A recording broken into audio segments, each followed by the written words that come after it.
Bueno, pues muchas gracias a la universidad que me da la oportunidad de presentar por primera vez en Michoacán este libro, esta investigación periodística, que como toda investigación, como todo trabajo periodístico, en realidad al final es un trabajo colectivo. Uno aparece en las portadas, pero detrás de ese trabajo hay mucha gente, y hay mucha gente que gracias a ella es como sale un producto como esta investigación, Batallas de Michoacán, Autodefensas, el proyecto colombiano de Enrique Peña Nieto. Están aquí varios amigos que precisamente tuvieron mucho que ver en este libro, y que gracias a ellos, yo tuve la oportunidad de venir aquí a Michoacán y conocer, como dice la canción, los caminos de Michoacán. Está aquí mi compañero Francisco Castellanos, él es el corresponsal de Proceso aquí en Michoacán.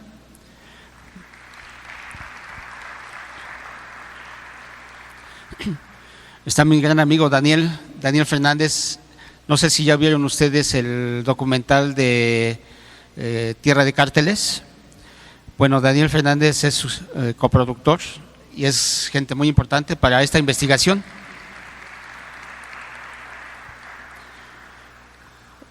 Está una de mis fuentes de información más importantes, que me ayudó fue como la pieza clave que me ayudó a entender qué había pasado, qué estaba pasando con las autodefensas, sobre todo en la parte de Tierra Caliente. Guillermo Valencia, el ex presidente municipal de Tepalcatepec, muchas gracias a él.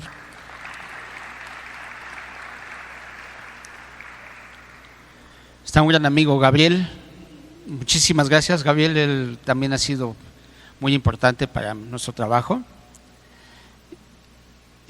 Y siempre es muy agradable venir a las escuelas a compartir, sobre todo con los que quieren ser comunicólogos. Alguno de ustedes quizá quiera ser reportero.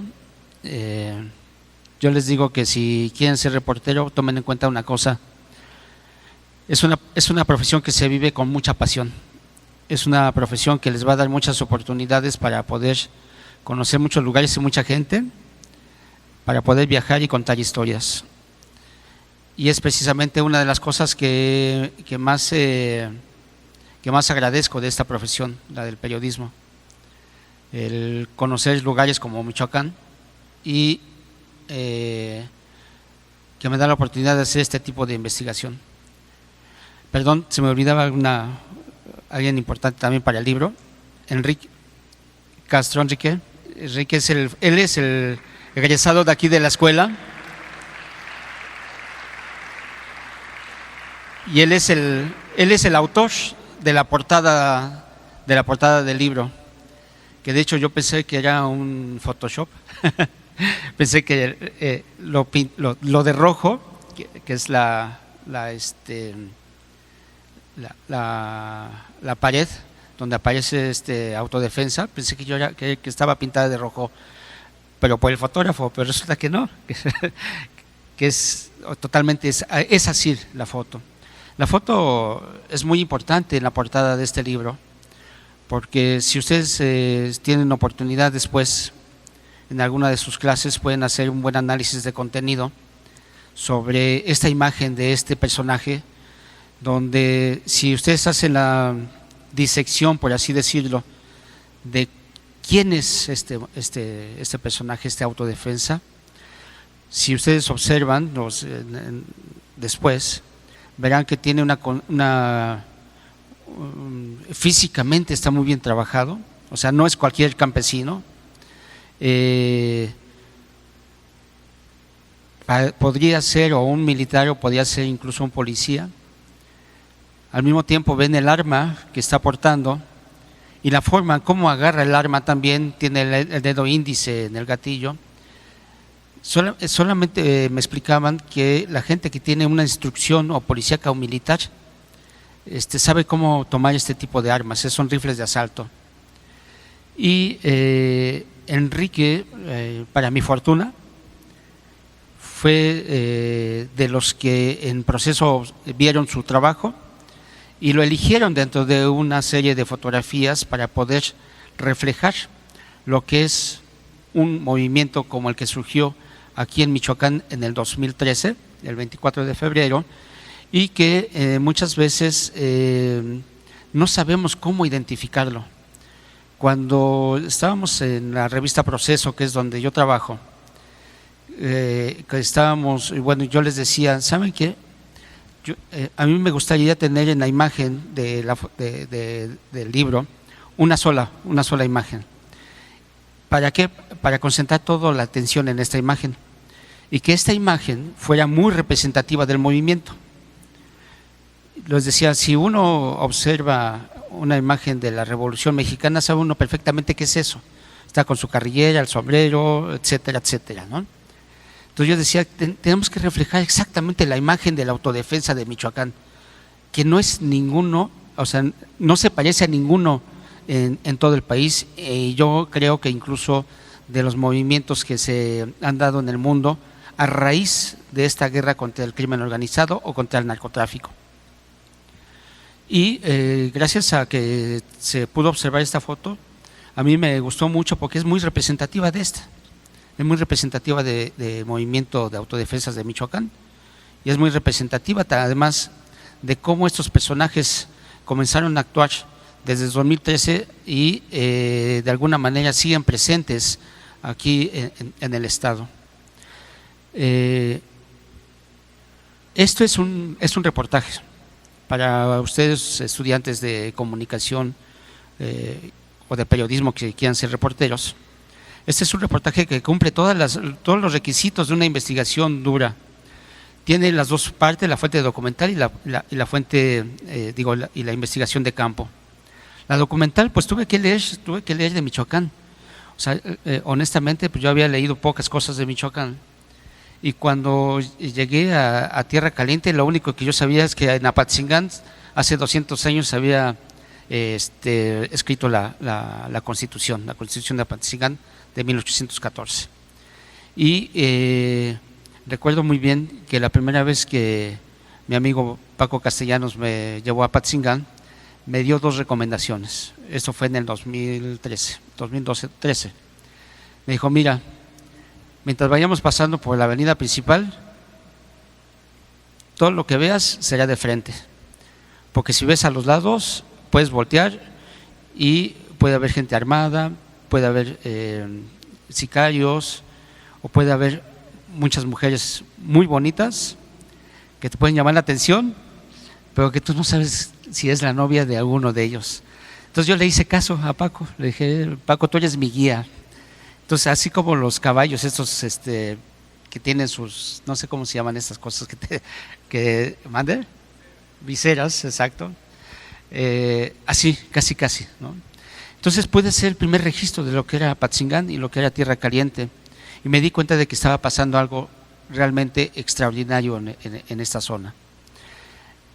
Entonces yo tenía que entender qué era lo que estaba pasando ahí, y sobre todo como que miren, ustedes son de aquí de Michoacán y a lo mejor todas estas historias que están en el libro, ustedes dirán, pues esto ya me lo sabía, ¿no? O sea, ya sé que pasaba en Arteaga, yo ya sabía qué pasaba con La Tuta, ya sé qué pasaba con Nazario, etcétera, etcétera.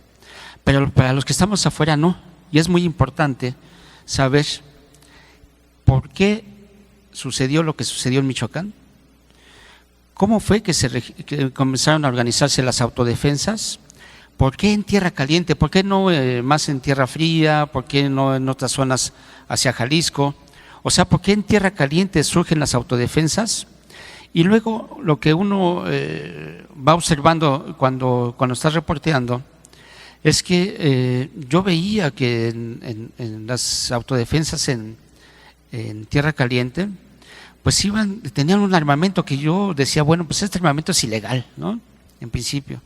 Y después yo decía, bueno, ¿cómo es que las autodefensas llegan pues protegidas por el Ejército y por la Policía Federal? Yo decía, bueno, pero ¿por qué? Aquí hay algo más, ¿no?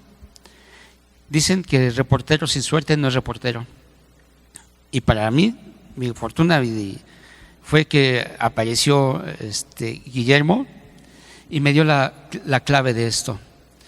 Y la clave para mí, para entender lo que estaba pasando ahí y cómo es que las autodefensas habían crecido tanto, ya más allá de ya no era solamente un movimiento social, se había convertido en un movimiento armado.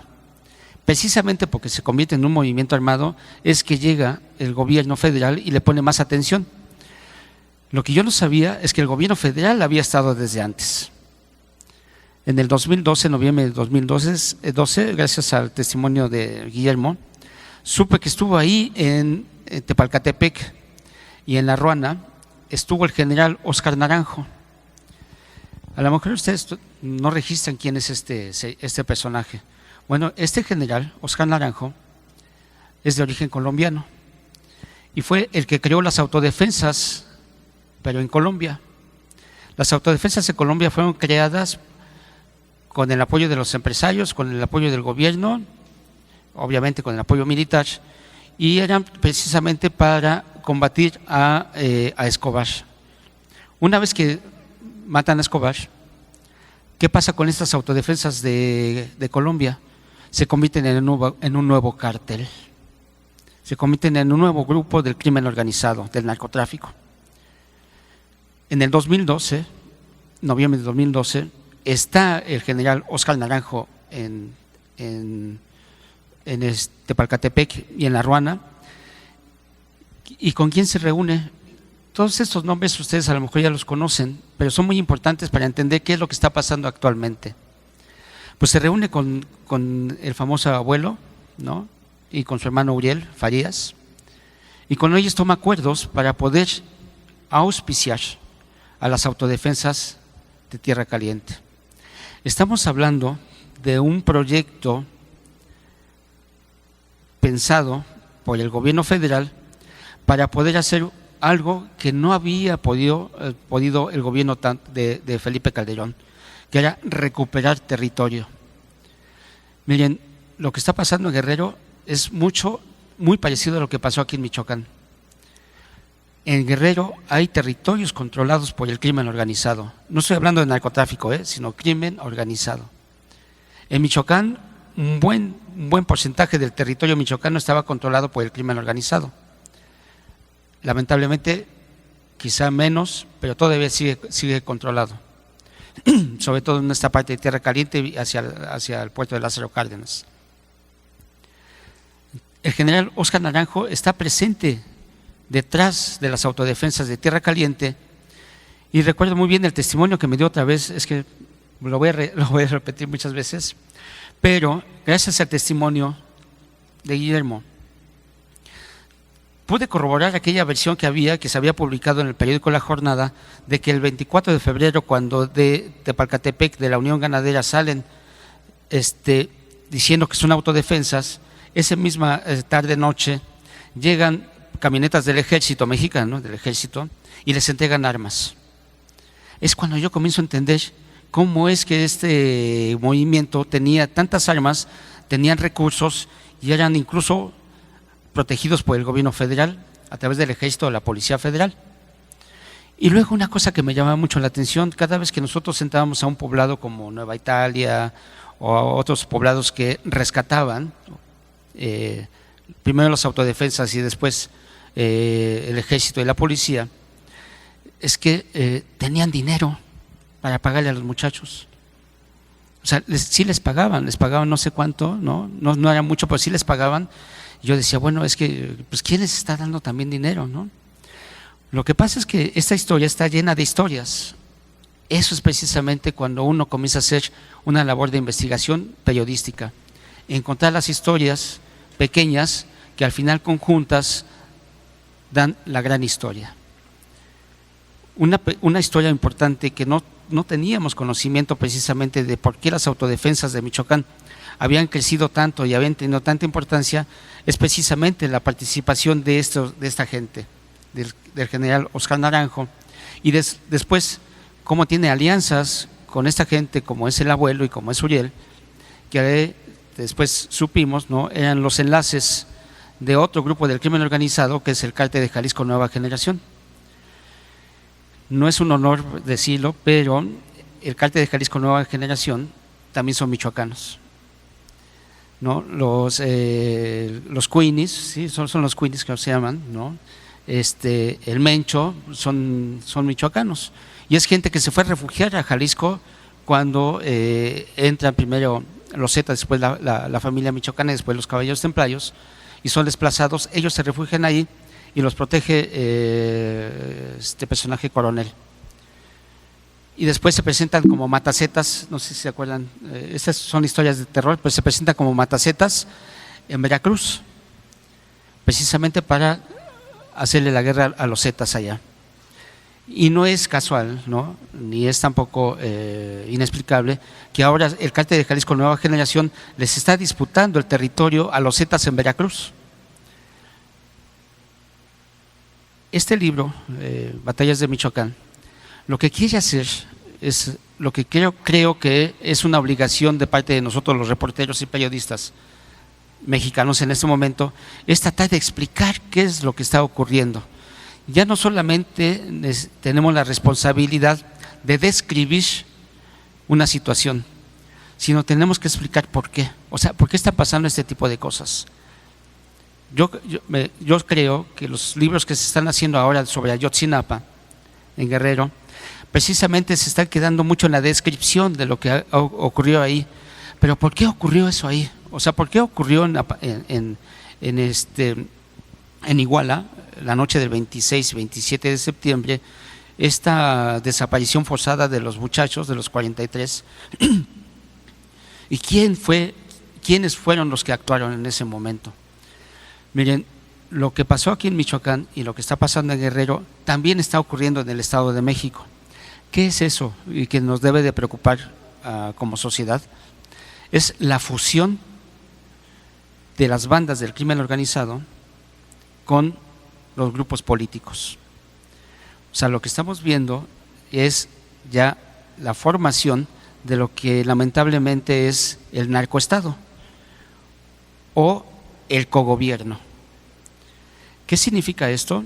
Que ya no hay una diferencia entre un grupo y el otro, sino que son uno mismo.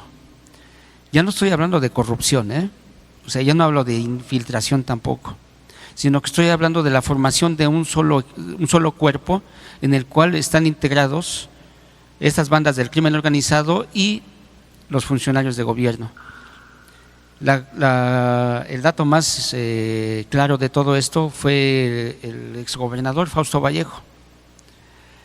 De acuerdo a las investigaciones que se tiene, pues Fausto Vallejo recibió un tanto de dinero para el cierre de su campaña por parte de los caballeros templarios, y después los caballeros templarios le impusieron las reglas de gobierno.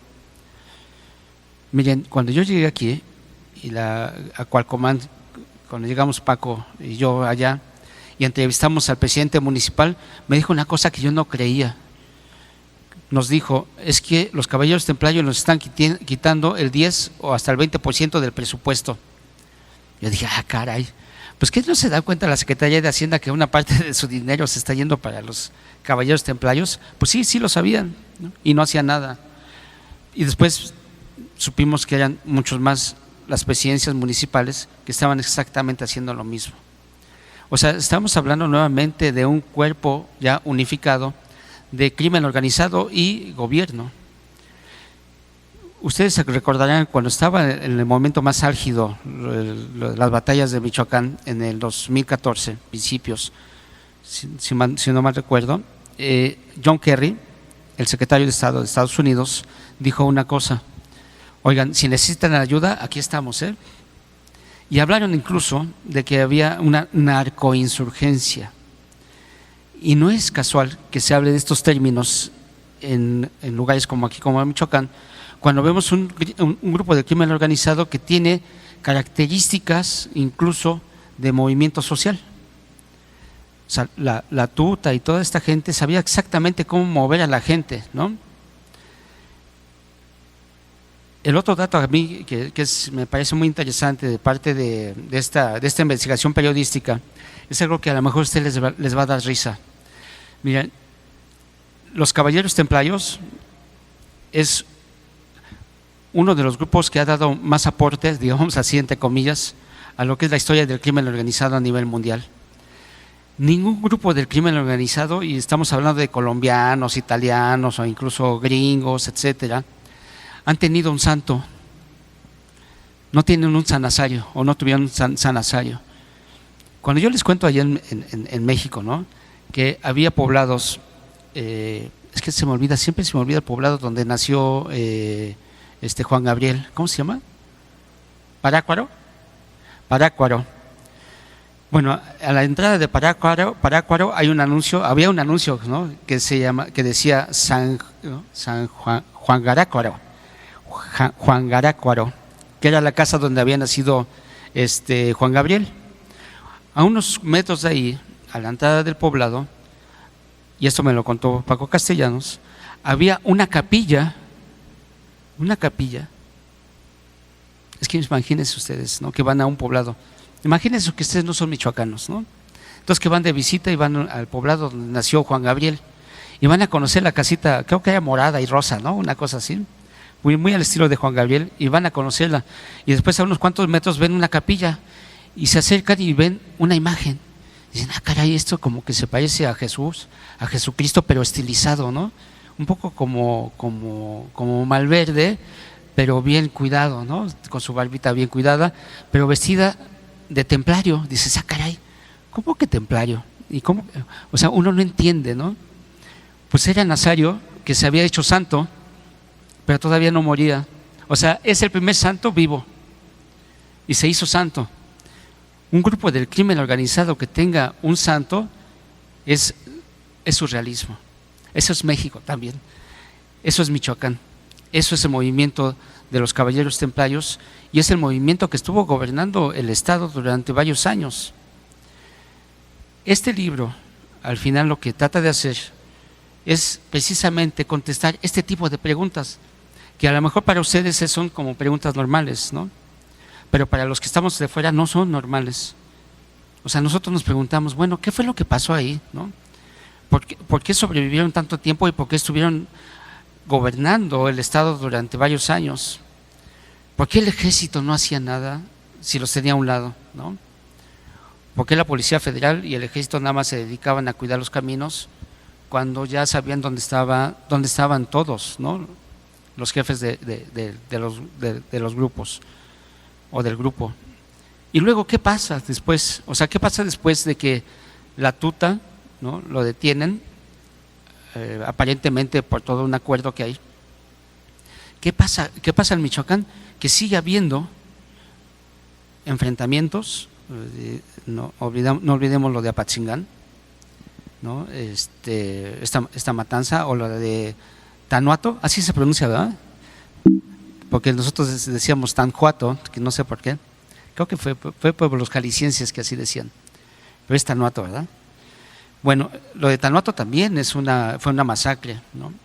O sea, siguen pasando en Michoacán cosas que lamentablemente ya no deberían de ocurrir. Lo que en este libro se refleja también es que el famoso virrey Castillo, que ahora sigue siendo comisionado, pero ya no para Michoacán, para el deporte, y no sabe nada de deportes, ¿eh? Este comisionado, Alfredo Castillo, hizo acuerdos, según lo que tenemos conocimiento, nuevamente con los grupos del crimen organizado. ¿Y para qué fue? Simplemente para pacificar la región. Si ustedes observan, en Tierra Caliente nuevamente están apareciendo, o hay presencia de nuevos o viejos, a lo mejor, que nosotros no conocíamos, grupos que nuevamente, es que a mí me da mucha risa, pero yo no me imagino que, si yo fuera jefe de un cártel o de un grupo, yo no le pondría los Viagras, ¿no? O sea, pues no, o sea, ¿cómo los Viagras, no? A lo mejor otro nombre más fuerte, ¿no?, pero no Viagras. Pues los Viagras pues estuvieron presentes. Los Viagras eran el grupo de élite de Alfredo Castillo. Era el famoso G250, sí, ¿verdad? El famoso grupo G250, que eran los que entraban a los poblados a combatir. Y después, cuando los Viagras le reclaman a Alfredo Castillo que les paguen, porque ese era el acuerdo, queremos que nos pagues, ¿no?, por el servicio que te dimos, Alfredo Castillo no les pagó. ¿Y qué fue lo que hicieron los Viagras? Pues tomaron la presidencia municipal de Apatzingán. ¿Y cuál fue la reacción de Alfredo Castillo? Pues mandó a desalojarlos, pero con violencia, y eso se convirtió en una matanza. Eso fue lo que pasó, y eso es lo que sigue pasando lamentablemente en Michoacán. No son buenas noticias, ¿no? No son buenas noticias que sigamos viendo estas cosas aquí en Michoacán. Voy a ser un poco sarcástico, pero miren, para los periodistas, para nosotros los reporteros, mientras más cosas pasan en el país, pues más trabajo tenemos, ¿no? Digo, eso es muy lamentable, pero lo que yo creo es que a pesar de que el periodismo en México se ha convertido en una de las profesiones más peligrosas, miren, nunca en la historia del país había habido tantos periodistas muertos. Nunca en la historia del país había habido tantas amenazas a los periodistas. No había habido, yo creo que en ninguna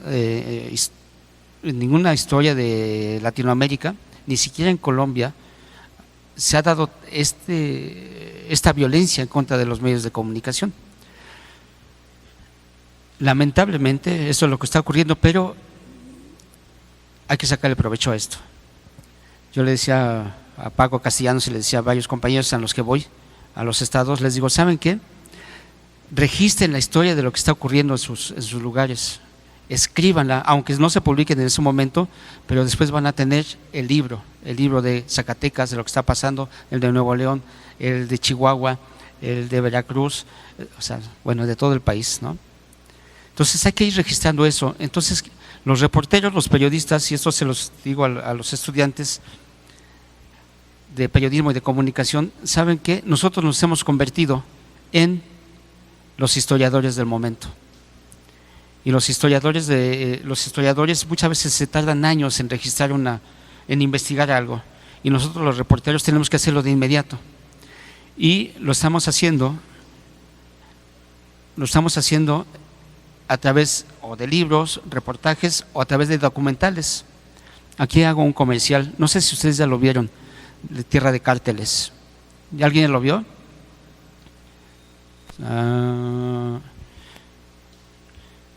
Miren, yo lo que quisiera ahorita es que empezáramos a tener una conversación. Ustedes pueden leer el libro y van a tener las referencias que estén ahí, pero lo que sí me gustaría es escucharlos a ustedes, o sea, saber qué piensan, no solamente del libro, sino de la situación de Michoacán. Allá hay una. Hola, muy buenos días. Usted lo dijo muy claro ahorita, en todo el país están sucediendo demasiadas cosas. Mi abuelo era un lector de Proceso, entonces yo soy una ferviente lector de Proceso, y lo que más me da tristeza es pensar que les damos material México para una vez a la semana, para editar una revista semanal, ¿no? Y yo le tengo una pregunta, ¿de dónde se saca valor para ser reportero de Proceso en esta época tan difícil? Disculpa, es que hay mucho eco. No se preocupe, ¿ahí me oye mejor? Sí, hay mucho eco, no okay. Escucho bien. A ver si te alejas. Mejor me acerco. Sabes que estoy medio sordo. Sí. Mi pregunta es, ¿de dónde saca valor para ser reportero de Proceso? Dice que de dónde sacamos valor para ser reporteros de Proceso. Yo creo que hay que preguntárselo a Paco Castellanos, porque él es el que está viviendo aquí. Miren, esta pregunta nos las hace muy seguido. Ya se hizo público. En la revista Proceso hay por lo menos 7 u 8 casos de amenazas de muerte. La compañera que estaba en Tamaulipas la secuestraron 2 días los Zetas, después la secuestraron junto con su familia, la soltaron y a ella, Gaby, la movieron para Puebla. A un compañero que vino precisamente hace como 8 años a hacer un reportaje aquí a Michoacán, Alejandro Gutiérrez, hubo de él no era amenaza de muerte, era sentencia de muerte. Al final decimos un poco en broma que le fue muy bien porque lo mandaron como corresponsal a España. Entonces dijimos, tú fuiste el que provocaste todo esto para irte a España, ¿verdad? Hay 7 casos más en la revista. Hay un compañero ahorita que tiene escoltas armados, lo están cuidando. Lamentablemente los protocolos de seguridad no funcionan. El caso más reciente es el de nuestro compañero Rubén, Rubén de Veracruz, el fotógrafo que asesinaron en la colonia Narvarte. Él había huido de Veracruz precisamente porque tenía ya amenazas. Cuando llegó a la Ciudad de México, él era de la Ciudad de México, era chilango, y cuando llegó ahí nos contó de que a las pocas horas o al mismo día en que había llegado aquí a la Ciudad de México, en una cafetería o en un restaurante, se le acercaron. Alguien se le acercó, un hombre, y le dijo: oye, tú eres el fotógrafo de Veracruz que está huyendo, ¿verdad? O sea, lo venían siguiendo desde Veracruz. Y ahora, bueno, pues todas las investigaciones de su asesinato junto con el de Nadia y las otras chicas, mujeres, se están yendo por un asunto más policíaco y se está desviando quizá una de las líneas de investigación más importantes, que es la periodística. ¿De dónde sacamos valor para trabajar para publicar? La verdad yo creo que somos un poco hasta inconscientes. Somos un poco inconscientes porque cuando vamos a algún poblado no sabemos exactamente dónde andamos. En estos casos, por ejemplo, aquí es fundamental la presencia de Francisco Castellanos, porque él era el que me decía: oye, no hay que ir acá, hay que viajar de día, si nos agarra la noche mejor nos quedamos en cierto poblado, no hay que ir todavía a Patzingán, hay que tener cuidado con lo que hablamos por teléfono, no hay que dar nombres, una serie de recomendaciones que sí, la verdad, a veces ese tipo de recomendaciones que se nos hacen tan tontas a veces, son las que nos salvan, ¿no? Entonces, como dicen, alguien tiene que hacer el trabajo sucio, ¿no? A veces. Y en esta ocasión, pues nos ha tocado más a la revista. Si ustedes se dan cuenta, la revista va a cumplir 39 años. La revista comienza con un perfil eminentemente político, de análisis, y en los últimos 10 años ha ido transformando su perfil, como ha ido cambiando el país. O sea, la revista Proceso es el reflejo de lo que ha ido pasando en el país, ¿no? Y lamentablemente el país ha ido convirtiendo más en un país de tragedias, en un país de escándalos policíacos, judiciales, de corrupción, de impunidad, etcétera, y eso es lo que ha ido reflejando la revista. Y me parece que no va a cambiar mucho. Hace unos días nos dieron como una especie de estudio, primero una encuesta y luego, primero un estudio del contenido de la revista y después un estudio sobre el perfil del lector de Proceso. Y nosotros pensábamos, algunos, ¿no? Pensábamos ahí en la revista que pues ya estaba como nuestros días contados, la verdad, ¿no? ¿Por qué? Pues porque los medios de comunicación también han ido cambiando, están en crisis, los medios impresos han ido bajando su tiraje, las redes sociales están siendo muy importantes en el mundo, es así, ¿no? La tendencia. Nuestros datos importantes para nosotros es que, a contrario de los demás medios, la revista Proceso ha ido creciendo en un porcentaje. El perfil de su lector es de 25 a 45, 50 años. Algo que también nos sorprendió es que el perfil del lector de Proceso es universitario, o sea, de licenciatura a doctorado, es clase media alta, son los que van a buscar la revista y la compran, ¿no? O sea, no esperan, sino van y la compran, y es el perfil de un lector que toma decisiones. O sea, el lector de Proceso es así como muy, muy selectivo, y la revista tiene un crecimiento. O sea, es como paradójico, pero al mismo tiempo se explica por qué. Porque lo que buscan en la revista no lo encuentran en otros medios. O sea, lo que encuentran en la revista Proceso no la van a encontrar en ninguna otra revista. Y pues yo dudo que Televisa, ¿no? O que TV Azteca. o que otros medios profundicen tanto en ciertos temas, ¿no? Entonces, afortunadamente, eso nos ha dado como una cierta protección, paradójicamente, de qué hacer o cómo cuidarnos, ¿no? Miren, yo un poco como en chiste, muchas veces nos buscan en la revista gente que viene de fuera, del extranjero. ¿Por qué? Pues porque ahora con las redes sociales, pues los que publicamos se lee mucho, ¿no? Afuera. Entonces van y nos buscan y nos entrevistan o simplemente nos piden información. Entonces, hace como un año, un poquito más de un año, llegó un reportero, de esos reporteros estrellas de Univision, de Miami, y me dijo que si platicábamos, no me acuerdo de qué, ¿no? Y cuando llegó a la revista, me dijo, oye, ¿no tienen seguridad? Y es que la revista Proceso es una casa, es literalmente una casa. Lo que era la sala, el comedor, es la redacción. Lo que eran las recámaras es la oficina del director, del subdirector. Lo que era la cocina es el lugar donde ahora están las revistas, los periódicos. Es una casa, ¿no? Entonces, no hay cámaras de seguridad, no hay nada de esto. Entonces me decía, oye, ¿por qué no tienen, no? Porque según el director, Rafael Rodríguez Castañeda, dice que si nos quieren hacer algo en la revista, no los van a hacer, como sea, ¿no? Y un poco en broma yo les decía a este señor, ¿no? A este reportero, decía, mira, ¿ves a Karina? Karina es nuestra recepcionista. Me dice, sí. Le digo, bueno, mira, ella es agente del Mossad. Ella está preparada para cualquier emergencia, nos va a avisar. Pues es broma, porque en realidad, afortunadamente, en la Ciudad de México todavía no ocurre lo que ha ocurrido aquí en la ciudad, en Michoacán. O sea, yo creo, ¿no?, que va a cambiar mucho el país y va a cambiar muchas cosas en el momento, lamentablemente, que veamos en la Avenida Insurgente colgados.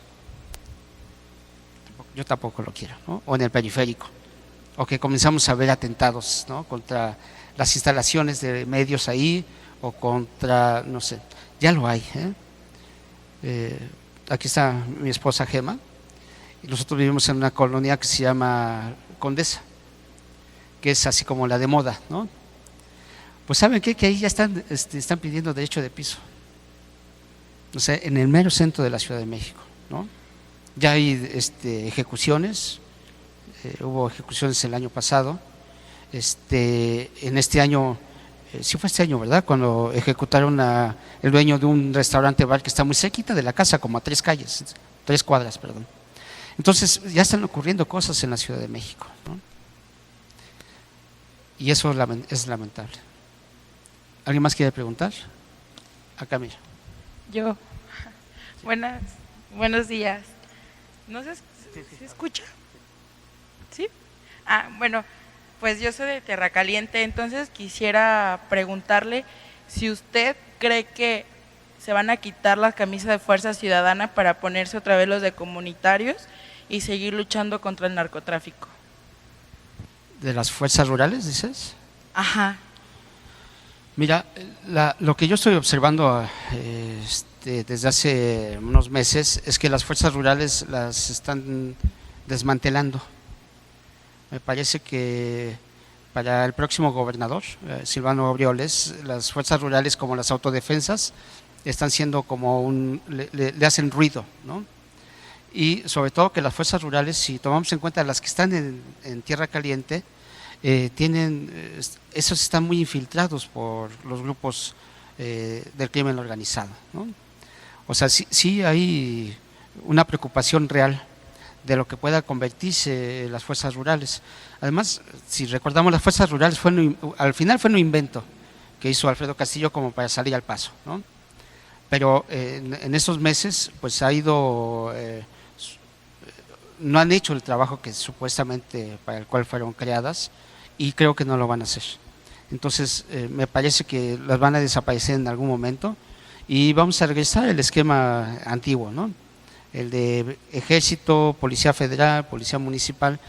Se supone que la gendarmería tendría que tener una presencia más fuerte, pero mire, lamentablemente creo que Michoacán va a seguir teniendo muchos problemas, sobre todo en algunas zonas. Y tendría que haber una depuración real, de no solamente de las fuerzas policíacas, sino también de funcionarios, ¿no? Creo que ahí es el problema. Ahí es donde se tendría que estar trabajando. Creo que Guillermo, ¿tú querías platicar? No. Hola. Sí. Yo sé que hay muchas cosas que hacemos por convicción o por pasión, pero ¿cree que valga la pena arriesgar la vida metiéndose con la delincuencia organizada por una buena nota o por ser un buen periodista o un periodista reconocido? Esa pregunta siempre nos las hacen, si vale la pena arriesgar la vida, ¿no? Yo creo que, pues no, honestamente no vale la pena. No queríamos ser héroes, ¿no? Creo que ningún periodista, bueno, de los que yo conozco, quiere ser un héroe así tal cual, ¿no? Sin embargo, creo que nos ha tocado bailar con la fea, ¿no? Nos ha tocado hacer este tipo de coberturas y hasta el momento, ¿saben? Miren, les voy a explicar, o más bien les voy a contar cómo es que están los riesgos para los periodistas en México, los distintos niveles. El que tiene menor riesgo es el corresponsal extranjero. El corresponsal extranjero, cuando llega como a México, viene ya protegido incluso por el gobierno de su país, ¿no? Los gringos, por ejemplo. Después viene el enviado, como yo, por ejemplo, ¿no? Vengo aquí, hago el trabajo y me regreso a la Ciudad de México, ¿no? El que tiene un tercer riesgo, digamos, intermedio, es el corresponsal de un medio conocido, por ejemplo, en este caso Francisco, ¿no? Él ya está en riesgo, un riesgo mucho mayor. Pero existe otro que tiene un riesgo todavía mucho más alto, es el reportero que quiere hacer algún trabajo bueno de investigación o de denuncia en Apatzingán. Los reporteros que viven aquí, son los que tienen mayor riesgo. Hay un estudio, hay un impacto, el impacto de la violencia en los reporteros que cubrimos este tipo de conflictos, ¿no? Ese impacto se llama estrés postraumático. El estrés postraumático nos da casi a todos cuando tenemos un impacto violento muy fuerte. Puede ser la muerte de alguien querido, un accidente, el presenciar un hecho de violencia fuerte, ¿no? Tiene un estrés postraumático. ¿Qué es eso? Tienes pesadillas, ansiedad, sueños, etcétera, etcétera, ¿no? Tienes miedo. El estrés postraumático en los reporteros mexicanos, lo que se ha ido observando es que, además es un estudio, lo hizo un compañero de la revista Proceso, que no es periodista, él es psicólogo, ¿saben? Encontró que el estrés postraumático de estos reporteros es de corresponsal de guerra, de combatiente de guerra. El corresponsal de guerra, que podemos ser cualquiera de nosotros, ¿no? Pues va, hace su trabajo y regresa, incluso puede estar hasta años o meses en la zona de conflicto, pero regresa. El que vive aquí, en el caso de, por ejemplo, de Paco tiene el impacto de la violencia todo el tiempo, las 24 horas del día está recibiendo la violencia, él, su familia, sus amigos, su medio ambiente, o sea, todo es de violencia. Y eso es de combatiente, no es de corresponsal de guerra. Eso es lo que está pasando en México con los reporteros. Me decía Rogelio Flores, que es el autor de una tesis doctoral, con esa se recibió en la UNAM sobre esto. Decía, mira Pepe, es que es muy peligroso para ustedes lo que está ocurriendo y quizás están actuando de una manera no totalmente consciente, ¿no? Esto que decías, ¿no? Arriesgar la vida. Pero ya lo que se ha ido detectando en algunos casos, él ya lo tiene detectado, nada más que no nos quiso dar nombres o no me los quiso dar a mí y se lo agradecí, es que encontró que en algunos perfiles de los reporteros tienen tendencias suicidas, que ese ya es el máximo, ¿no?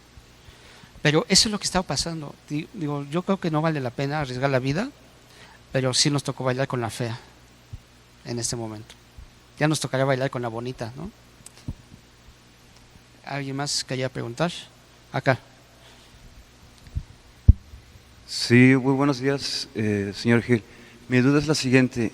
Entiendo que en la revista Proceso sí tiene una onda de investigación y los admiro bastante. Dentro de lo que yo he investigado existe, por ejemplo, en el caso Ayotzinapa y en otros casos donde ha habido matanzas, existe lo que yo podría entender como el C4 monitoreo. ¿Qué tan cierto es esto de que tanto militares y paramilitares, incluyendo lo que son esferas de gobierno, y obviamente que han sido involucrados, ya que el C4, por lo que he visto, dentro de las investigaciones que yo vi era que en el caso de Ayotzinapa, pues se dio el caso en que estaba Sedena monitoreando todo esto, hubo silencios. Por parte también, eso también lo documenta también lo que es el GEI o lo que hicieron esa investigación, ¿no? Entonces, ¿usted cómo ve esta situación? Yo, bueno, en mi caso yo lo veo muy preocupante por todo lo que han dado de investigando, ¿no? Muchas gracias. Miren, de Ayotzinapa, ¿qué es lo que yo observo, ¿no? De acuerdo a lo que no solamente se ha ido investigando, sino los datos que vienen de afuera, haya habido una responsabilidad de casi todas las instituciones, ¿no? Digo, lo que se ha ido ya publicando es que incluso, bueno, sí hubo un seguimiento por parte de los militares. El 27 Batallón, que está en Iguala, sabía qué era lo que estaba pasando, ¿no? Tenían un agente en encubierto que iba en una motocicleta y que les iba reportando exactamente qué era lo que iba ocurriendo, ¿no? Primero los tiros a los camiones, cómo detienen a los estudiantes, quiénes se los llevan, o sea, tienen el registro absolutamente de todo y no hicieron nada, ¿no? O sea, decían que ellos no les competía. ¿Cómo no les va a competir, no? Sabían exactamente quiénes eran los que estaban disparando. La Policía Federal también supo de eso. Me decían, es que por omisión hay una responsabilidad. No, perdón, hay una responsabilidad porque no actuaron, ¿no? No es omisión. Omisión es cuando no te haces responsable. No, sí, aquí supieron y no actuaron. O sea, sí participaron, ¿no? Directamente.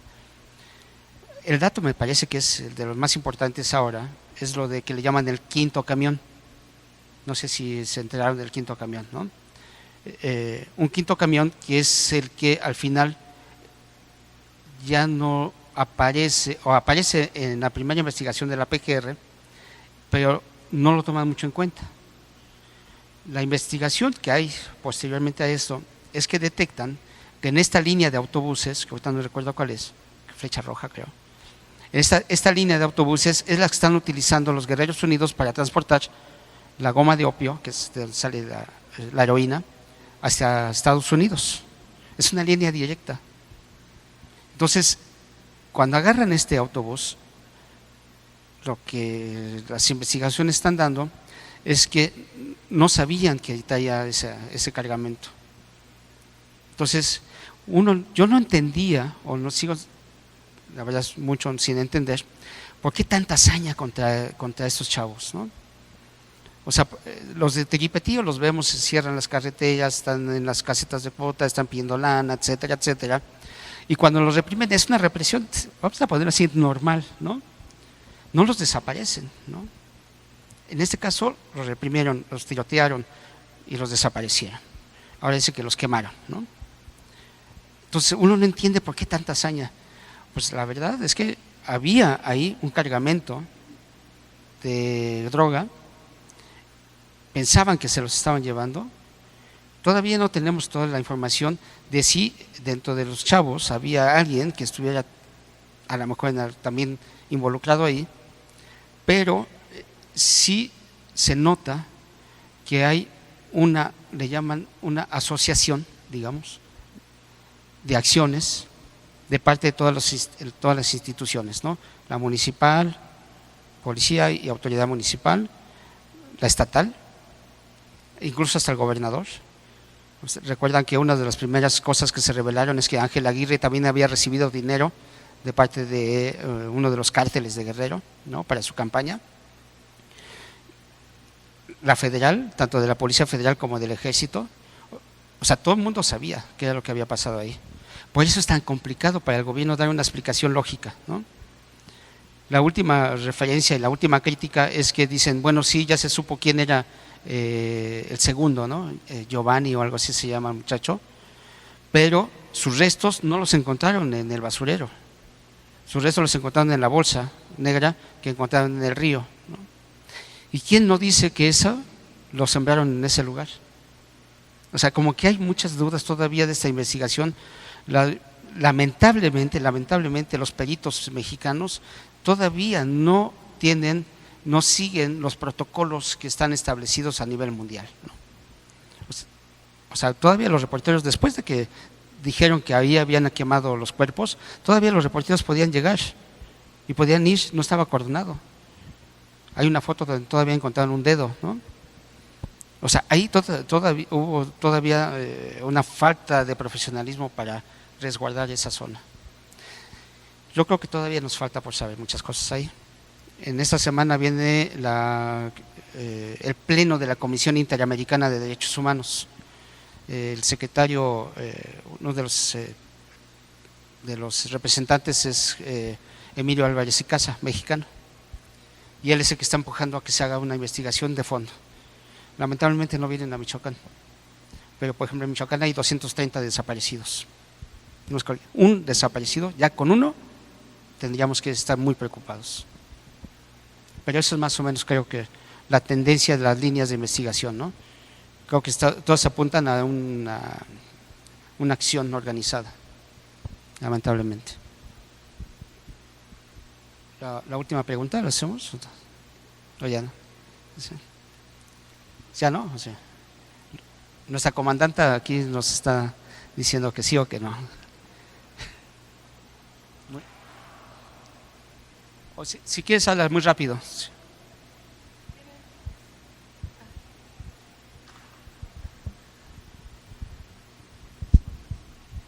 Bueno, antes que nada, buenos días a todo el auditorio y a usted.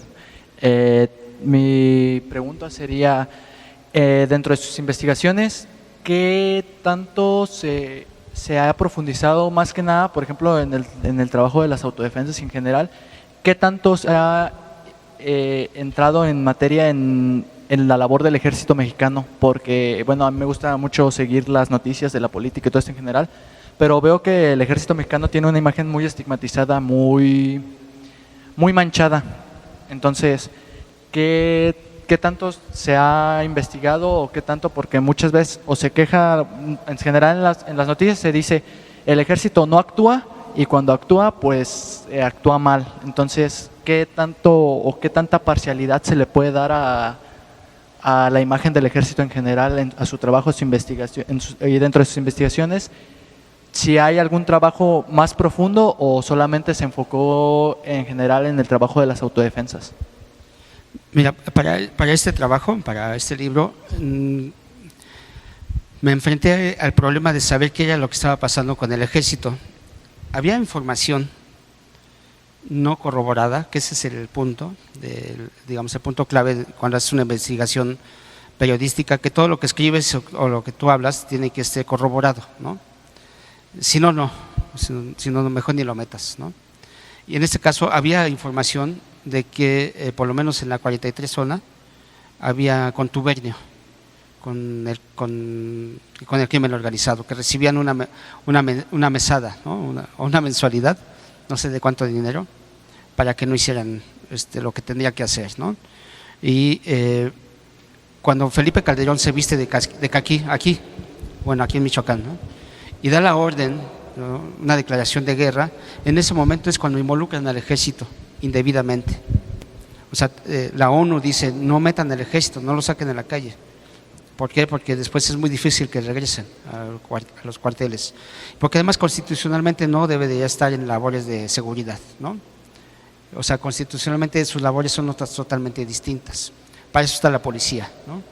Entonces, en este libro no hay digamos, un tema así específico sobre el ejército, solamente se le menciona como parte de la estrategia de Felipe Calderón, como una estrategia fallida. ¿Por qué? Porque no dio resultados, ¿no? Nada más es hasta ahí.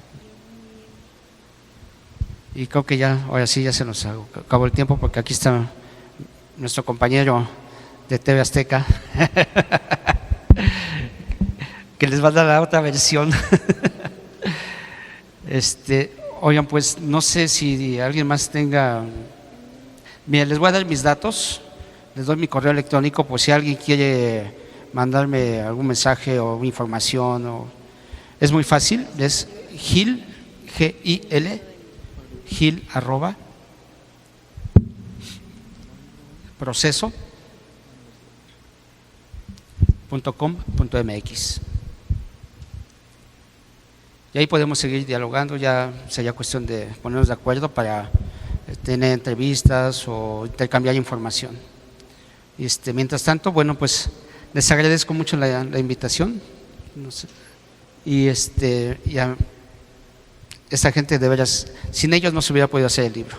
Muchísimas gracias.